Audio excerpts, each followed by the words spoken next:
Hi friends. మీరు చూస్తున్నది మన యంగ్ ఫార్మ్స్. ఫ్రెండ్స్, ఈరోజు వచ్చేసి నాటుకోడి నాటు పద్ధతిలో ఎలా పొదిగేయడం అనేది మీకు ఈరోజైతే చెప్పబోతున్నా. ఫస్ట్ మనం ఒక తట్ట తీసుకోవాలి ఫ్రెండ్స్.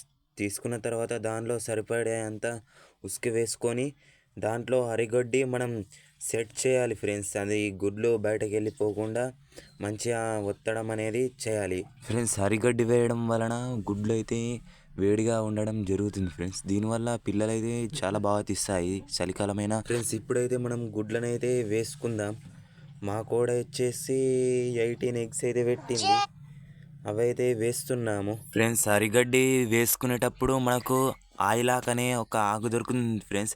దానివల్ల కోడిపేన్ కావడం జరగదు, కోడిపేన్ అయితే రాదు. గుడ్లను వేయడం అయితే పూర్తయింది ఫ్రెండ్స్. ఇందులో 2 గుడ్లు అయితే పగిలిపోయాయి, అది కోడి పెట్టేటప్పుడే అందులో డ్యామేజ్ వచ్చేసింది.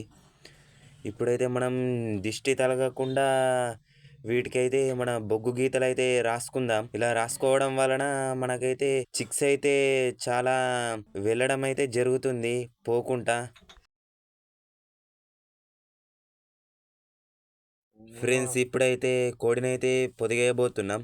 ఇదైతే మా మామయ్యనైతే పొడి చేసింది ఫ్రెండ్స్. చూడండి ఒకసారి, ఇదైతే బాగా యాక్టివ్గా ఉంది ఫ్రెండ్స్. ఇదైతే చాలా చూడండి ఫ్రెండ్స్, మళ్ళీ ఒక ఎగ్ పెట్టింది. దీంతోనైతే 19 అయితే ఎగ్స్ అవుతాయి. మేమైతే దీంతో 17 ఎగ్స్ అయితే పొదిగేస్తున్నాం. 2 ఎగ్స్ పలిగిపోయినాయి కాబట్టి దాన్ని అయితే పక్కకెట్టేస్తాం. చూడండి ఫ్రెండ్స్, ఇప్పుడైతే పొదిగేస్తున్నాం. ఇదైతే మన పాత పద్ధతిలో ఇలా పొదిగేసే వాళ్ళట, అందుకే ఈరోజైతే మా మామయ్యనైతే ఇలా పొదిగేశాడు. అన్న, ఇప్పుడైతే మేము ఒల మీదనైతే కోడిని పెట్టబోతున్నాం. ఎందుకంటే ఆ కోడి వాటిని తట్ట కింద పడకుండా దాన్ని అయితే స్టేబుల్గా ఉంచుతుంది. ఇప్పుడైతే దాని మీద గంప వేయబోతున్నాం. ఇలా చేయడం వలన 100% ఎగ్స్ అయితే పిల్లలు అవుతాయి ఫ్రెండ్స్. ఈ వీడియో మీకు నచ్చినట్లయితే లైక్, షేర్, సబ్స్క్రైబ్ అయితే చేసుకోండి ఫ్రెండ్స్. మన యంగ్ ఫార్మ్కి సపోర్ట్ చేయండి.